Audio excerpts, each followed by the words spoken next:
हम में से कितने लोग ऐसे हैं जिन्हें समाज के डर से कभी ना कभी कुछ ना कुछ तो कॉम्प्रोमाइज़ करना पड़ा है। बचपन में पढ़ाई हो या जवानी के सपने या खुद की शादी ही क्यों ना हो, हर डिसीजन से पहले हमें सिखाया जाता है, पहले सोसाइटी या समाज के बारे में सोचो। अगर गलती से भी कोई सोसाइटी के रूल्स के खिलाफ जाता है तो उसे समाज से बेदखल कर दिया जाता है। ये एक ऐसी ही कहानी है जो ज़िंदगी का एक नया नज़रिया देती है। बहुत ही कम लोग ऐसे होते हैं जो नॉलेज के ऊपर अपना टाइम इन्वेस्ट करते हैं, वरना आप कहीं और भी तो टाइम इन्वेस्ट कर सकते हैं। ये समरी नॉलेज से भरी हुई है, इसे पूरा जरूर सुनिए। ये एक सी गुल की अनोखी कहानी है जिसने अलग होने की हिम्मत की, दूसरों के लिए इंस्पिरेशन बना। अगर आप सीखना चाहते हैं कि एक लीडर कैसे बने, प्रॉब्लम्स के सामने कैसे डटकर खड़े रहें, भेदभाव के खिलाफ कैसे खड़े हों, तब आपको इस बुक को जरूर सुनना चाहिए। ये बुक जरूर पढ़नी चाहिए। जो हार मान चुके हैं उन्हें बार बार जज और क्रिटिसाइज किया जाता है, वो लोग जिन्हें खुद पर विश्वास करने की ज़रूरत है। रिचर्ड बाच एक पायलट और बेस्ट सेलिंग बुक के ऑथर हैं। उनकी उड़ान के अनुभव अक्सर उनकी बुक्स के टॉपिक होते हैं। Jonathan Livingston seagull, a different thinking. सारे सीगुल एक झुंड का सुबह नाश्ते के लिए इकट्ठा हो रहा था। उन्हें आज फिर रोज की तरह एक दूसरे के खाने के टुकड़ों के लिए लड़ाई झगड़ा करना होगा। यह सीगुल रोज की दिनचर्या थी। लेकिन इन सबसे बेखबर हमारी कहानी का हीरो जोनाथन लिविंगस्टन सीगुल दूर अकेले ही उड़ने की प्रैक्टिस में बिजी था। उसे बाकी सीगुल की तरह खाने के टुकड़ों के लिए लड़ाई झगड़े में कोई दिलचस्पी नहीं थी। बस वो तो उड़ना चाहता था। आसमान में 100 फीट की ऊंचाई पर वो उड़ने के नई तरीके को सीखने की कोशिश कर रहा था। इतने में उसका संतुलन बिगड़ा और गिर गया। सीगुल ने हवा में डगमगाना एक अपमान, एक कलंक समझा जाता है। लेकिन जोनाथन लिविंगस्टन सीगुल कोई आम सीगुल नहीं था। वो बिना किसी शर्मिंदगी के दोबारा उठा और अपनी प्रैक्टिस में लग गया। अधिकतर सीगुल केवल खाने के लिए उड़ान भरते हैं, इसीलिए उनके लिए उड़ना इम्पोर्टेंट नहीं था, बल्कि उनके लिए इम्पोर्टेंट था उनका खाना। लेकिन हमारी कहानी के हीरो जोनाथन के लिए खाने की कोई इम्पोर्टेंस नहीं थी। बस वो तो उड़ना चाहता था, उड़ने के नई तरीके सीखना चाहता था। वो अपने आप को सिर्फ खाने तक ही सीमित नहीं रखना चाहता था। उसकी इस आदत से उसके पेरेंट्स भी खफा थे। उनका कहना था कि जॉन, तुम बाकी सीगुल की तरह क्यों नहीं जीते? तुम खाते क्यों नहीं हो? तुम केवल हड्डियों और पंखों के ढेर हो गए हो। जोनाथन ने अपनी माँ से कहा, मुझे पंखों और हड्डियों के ढेर बनने में बुरा नहीं लगता। मैं तो बस ये जानना चाहता हूँ कि मैं हवा में क्या कर सकता हूँ और क्या नहीं। जोनाथन के पिता ने उससे कहा कि उसे इस बात पर फोकस करना चाहिए कि खाना कैसे हासिल किया जाए। अगले कुछ दिनों तक जोनाथन अपने पेरेंट्स की बात मानकर एक नॉर्मल सीगुल बनने की कोशिश की, लेकिन वहाँ उसका मन नहीं लगा।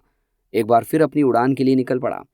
उसका सिर्फ एक ही उद्देश्य था, उड़ना और सीखना, अपनी क्षमता को पहचानना। अपने एक हफ्ते के अभ्यास से उसने उड़ने के बारे में बहुत कुछ सीख लिया। 1000 फीट की ऊंचाई पर पहुंचकर उसने उड़ने की नई तरकीबें, नई कलाबाजी सीखी। 2000 फीट की ऊंचाई पर उसने सीगुल की रफ्तार का विश्व रिकॉर्ड कायम कर दिया। लेकिन इस बीच वो अनियंत्रित हो गया, फिर तेजी से नीचे समुद्र से जा टकराया। जब उसे होश आया तो उसके मन में एक फेलियर का भाव भर गया था। एक आवाज़ उसे अपने अंदर से सुनाई दे रही थी, मैं एक समुद्री पंछी हूँ। नेचर ने मेरी लिमिट तय कर रखी है। यदि मेरे नसीब में उड़ना लिखा होता तो मेरे दिमाग के नक्शे में होते। यदि मेरे नेचर में उड़ना लिखा होता तो मेरे पास फैल्कन की तरह छोटे छोटे पंख होते। उसे लगने लगा कि उसके पिता सही कह रहे थे। उसने सोच लिया कि अब वो भी एक नॉर्मल सीगुल की तरह रहेगा। लेकिन नेचर ने जोनाथन के लिए मानो कुछ और ही सोच रखा था। कुछ समय बाद वो वापस अपनी उड़ान पर पहुंचा। वहां उसने सीखा कि वह क्यों अब तक अनियंत्रित हो रहा था। आखिर उसके दिमाग में आया कि उसने अपने पंखों को हवा में बाज की तरह छोटा करके अनियंत्रित करना होगा। बस फिर क्या था, जोनाथन रफ्तार से बात करने लगा। 70 मील प्रति घंटा, 90 मील प्रति घंटा, 120 और फिर उससे भी तेज उड़ने लगा। 140 मील प्रति घंटा की रफ्तार से वो पूरी तरह नियंत्रण में था। फिर उसने सोचा कि वो 5000 फीट की ऊंचाई से गोता लगाएगा। उसने खूब प्रैक्टिस की। वो 5000 फीट की ऊंचाई से उड़कर नीचे की ओर आ रहा था। उसकी रफ्तार बहुत तेज थी। वो तेजी से नीचे खड़े बाकी सीगुल के झुंड के ऊपर से वापस ऊपर को चला गया। अब वो 160 मील प्रति घंटा की रफ्तार से उड़ रहा था। इस वजह से वो बहुत खुश था। वो अपनी रफ्तार की चरम सीमा 214 मील प्रति घंटा की रफ्तार पर पहुंच गया। एक सीगुल के लिए ये एक नायाब उपलब्धि थी। उसने उड़ान के बारे में बहुत कुछ सीख लिया। उसने सोचा कि सभी सीगुल उसकी इस उपलब्धि पर बहुत खुश होंगे। वो सोचने लगा जीवन जीने का आनंद अब आ रहा है, क्योंकि अब मैंने जाना है जीवन खाने के लिए उड़ने से भी बहुत कुछ है। जिंदगी का एक मकसद है, आप अज्ञान से ऊपर उठकर ज्ञान की ओर जा सकते हैं, अपने गुणों को पहचान सकते हैं, फिर हम आज़ाद हो सकते हैं, हम उड़ना सीख सकते हैं। उसे भविष्य में अपॉर्चुनिटीज़ नजर आ रही थी। जब वो नीचे उतरा तो सीगुल परिषद की मीटिंग में उसका इंतजार हो रहा था। जोनाथन सोचने लगा, सभी सीगुल उसकी उपलब्धि के लिए उसका सम्मान करेंगे। लेकिन तभी सीगुल के मुखिया ने कहा कि तुम अपनी नजरें झुकाकर बीचों बीच खड़े हो जाओ। सीगुल को लगा जैसे उसे किसी लकड़ी की पटिया से मार दिया हो। शर्मिंदा होने के लिए वो कहने लगा, आप लोग मेरी उपलब्धि को नहीं समझ पा रहे, ये गलत है। सीगुल परिषद ने जोनाथन को उसकी लापरवाही और सीगुल बिरादरी की परंपरा को तोड़ने के लिए अपने समाज से बेदखल कर दिया। उसे दूर स्थित चट्टानों पर अकेले जीवन जीने के लिए छोड़ दिया। जोनाथन कहता रहा, मैं गैर जिम्मेदार नहीं हूँ, मैंने तो जिंदगी का एक उद्देश्य खोज लिया है। हम सब हजारों साल से मछलियों के लिए लड़ाई झगड़ा कर रहे हैं। अब हमारे पास जीवन जीने की, सीखने की और आज़ाद होने की वजह है। मुझे एक मौका दो, मैं तुम सबको बताऊंगा कि मैंने क्या पाया है। लेकिन सीगुल के झुंड ने उसकी एक नहीं सुनी। उन्होंने उसकी तरफ पीठ करके अपने कान बंद कर लिए। अब जोनाथन अपने जीवन अकेले बिताने लगा, लेकिन उसने उड़ना नहीं छोड़ा। वो बहुत दुखी था कि बाकी सीगुल अपनी लाइफ के उद्देश्यों को नहीं देख पा रहे। जोनाथन हर रोज उड़ने के बारे में नया सीखता गया। अब उसे खाने के लिए मछली को पकड़ने वाली नाव और बासी रोटी पर डिपेंड नहीं रहना पड़ता। अपनी रफ्तार से उसने मछलियों को पकड़ने के नए तरीके ईजाद कर लिए थे। वो कोहरे और धुंध को चीरता हुआ साफ आकाश में इतनी ऊपर चला जाता, जबकि बाकी सारे सीगुल धुंध और बारिश को देखकर जमीन पर ही खड़े रहते। जब वो आसमान में गर्व से उड़ान भर रहा था, तब उसके बगल में दो समुद्री पंछी प्रकट हुए। उनको देखकर जोनाथन चौंक गया। वो ऐसे चमक रहे थे जैसे सितारों का प्रकाश फैल रहा हो। उनके उड़ने का कौशल कमाल था। जोनाथन ने अपने तरीके से उनकी परीक्षा लेनी चाहिए, लेकिन जब उसने देखा कि वो बिल्कुल वैसे ही उड़ सकते हैं जैसे वो उड़ सकता है, तब उसने उनसे पूछा, तुम कौन हो? दोनों की सीगुल ने कहा, जोनाथन, हम तुम्हारे भाई हैं। हम तुम्हें घर ले जाने आए हैं, तुम्हें और ऊंचा ले जाने आए हैं। यहाँ जो तुमने सीखना था वो सीख लिया, अब समय है और बड़ा सीखने का। आखिर में जोनाथन उनके साथ चला गया। Freedom and control. जब जोनाथन दोनों पक्षियों के साथ उड़ता हुआ अनंत आकाश में जा रहा था, उसने देखा कि उसका शरीर भी उन्हीं की तरह चमकीला हो गया। उसे लगा जैसे वह स्वर्ग में आ गया। वहां उसने देखा कि यहाँ भी उड़ान के बारे में सीखने के लिए बहुत कुछ है। यहाँ जो पक्षी थे वो जोनाथन की तरह सोचते थे। वो उड़ने में महारत हासिल करना चाहते थे।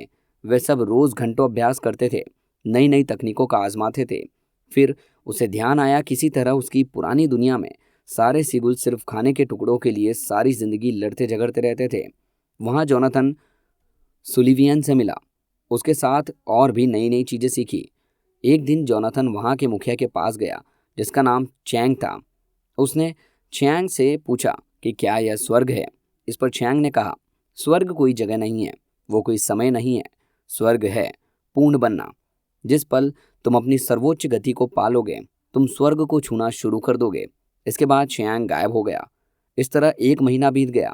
जोनाथन बहुत तेजी से सीखता रहा। वो जल्दी ही सीख जाता था। जब चैंग गायब हुआ तो उसने जो आखिरी शब्द जोनाथन को कहे थे वो थे, प्रेम पर काम करते रहना। अब जोनाथन अपनी पुरानी दुनिया के बारे में सोचने लगा। वो सोचने लगा कि क्या वहाँ कोई ऐसा पक्षी होगा जिसके लिए उड़ना सिर्फ खाने तक ही सीमित ना हो? क्या वहाँ अब भी कोई होगा जिसे झुंड से अलग रहने के लिए सोचना छोड़ दिया होगा, जो उड़ने के बारे में सीखना चाहता होगा? जोनाथन के अंदर दया और प्यार हिलोरे मारने लगा। उसके मन में वापस पृथ्वी पर जाने की इच्छा बढ़ने लगी। सुविलियन ने उससे कहा, तुम्हें एक बार झुंड से बाहर निकाल दिया गया था, इसलिए वहाँ अब कोई तुम्हारी बात नहीं सुनेगा। वे अब भी वैसे ही चीखते चिल्लाते और लड़ते झगड़ते हैं, इसलिए तुम यहीं रहो और बाकी सीगुल को सिखाओ। लेकिन जोनाथन नहीं माना। उसने कहा, मुझे जाना ही होगा, हम फिर मिलेंगे। फिर वो सुविलियन को अलविदा कहकर चला गया। वहां पहुंचकर उसने देखा कि फ्लैक्चर लैंड सीगुल, जो अभी बहुत छोटा था, वो उड़ने के बारे में सीखना चाहता था, लेकिन उसे भी झुंड से निकाल दिया गया था। लेकिन फ्लैक्चर के मन में सिर्फ एक ही सपना था, उसे खाने के लिए उड़ने तक सीमित नहीं रहना था। फ्लैक्चर सोचने लगा, मैं उन्हें दिखाऊंगा कि उड़ना किसे कहते हैं। अब वो उड़ रहा था, तभी उसने अपने बगल में एक बेहद चमकीले सफ़ेद पंछी को उड़ते हुए देखा।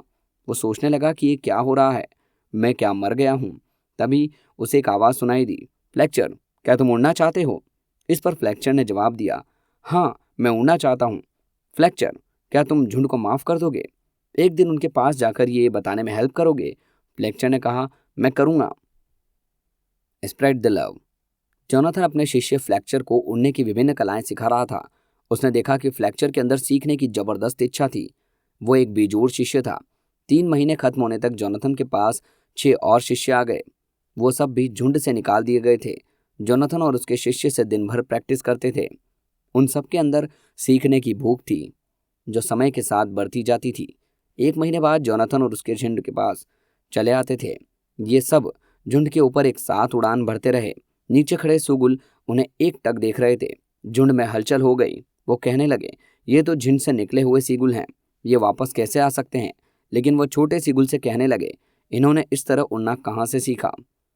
मुखिया ने आदेश दिया, इन्हें निकाले गए सीगुल से कोई भी बात नहीं करेगा। जो ऐसा करेगा उसे भी निकाल दिया जाएगा। लेकिन जोनाथन पर इसका कोई भी प्रभाव नहीं पड़ा। उसे इसे नजरअंदाज कर दिया गया। उसने अपने शिष्यों को और भी बेहतर और ऊंचा उड़ने के लिए प्रेरित किया। उसके शिष्य आकाश में उड़ने के नए कीर्तिमान स्थापित कर रहे थे। जब उनका उड़ने का सपना पूरा हो जाता था तो वो नीचे रेत पर आकर आराम करने लगते थे। फिर जोनाथन की बातों को गौर से सुनते। जोनाथन ने देखा कि उनके शिष्यों के चारों ओर 1000 पक्षी का विशाल घेरा बन गया था। वे सब जोनाथन की बात समझने की कोशिश कर रहे थे। धीरे धीरे जोनाथन के शिष्यों की संख्या बढ़ती गई। जोनाथन उन्हें उड़ने के बारे में सिखाता गया। एक दिन हवा में जोनाथन का शरीर इतना चमकीला हो गया, वो देखते ही देखते हवा में विलीन हो गया। जाने से पहले उसने फ्लेक्चर से कहा कि जाओ और दूसरे सीगुल को उड़ना सिखाओ, प्यार को समझो और उनसे प्यार करो। अब फ्लेक्चर ने जोनाथन की जगह ले ली। अब वो बाकी सीगुल को सिखाने लग गया। वो भी दूसरे सीगुल के प्रति प्यार की भावना रखने लगा। उसने ठान लिया कि उसने जो भी अपने गुरु जोनाथन से सीखा वो अपने शिष्यों को सिखाएगा। उसे विश्वास था कि एक दिन वो अपने गुरु जोनाथन से अवश्य मिल पाएगा। 7 लेसन्स फ्रॉम द बुक। अब मैं आपको इस कहानी के 7 लेसन्स बताता हूँ जो मैंने सीखे हैं। आपको भी इन्हें ज़रूर समझना चाहिए। पहला, अपने आप को सिर्फ छोटी सोच तक सीमित मत रखो। जब तक आप अपनी सोच को बड़ा नहीं करोगे तब तक आपको ज़िंदगी में अवसर नहीं दिखाई देंगे। दूसरा, जब आप अपने प्रयास में असफल होते हो तब आप शर्मिंदा नहीं होना है, बल्कि आपको देखना है कि आपके प्रयास में कमी कहाँ रह गई है। दोबारा दुगने उत्साह के साथ कोशिश करनी है।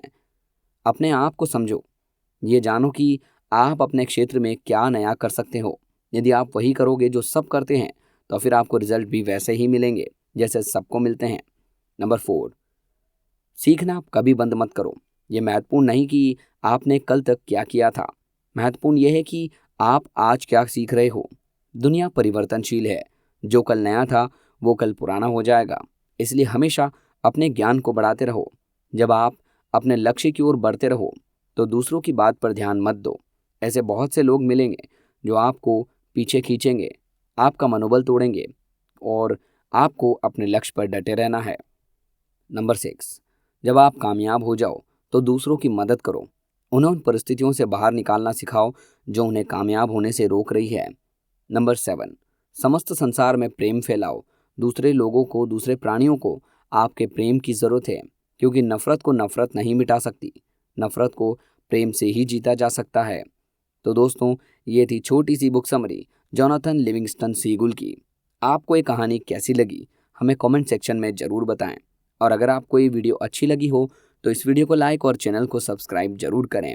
साथ ही अगर आप ये बुक खरीद कर पढ़ना चाहते हैं तो उसका लिंक वीडियो के डिस्क्रिप्शन में दिया गया है। मिलते हैं अगली वीडियो में एक नई अमेजिंग समरी के साथ। तब तक के लिए धन्यवाद।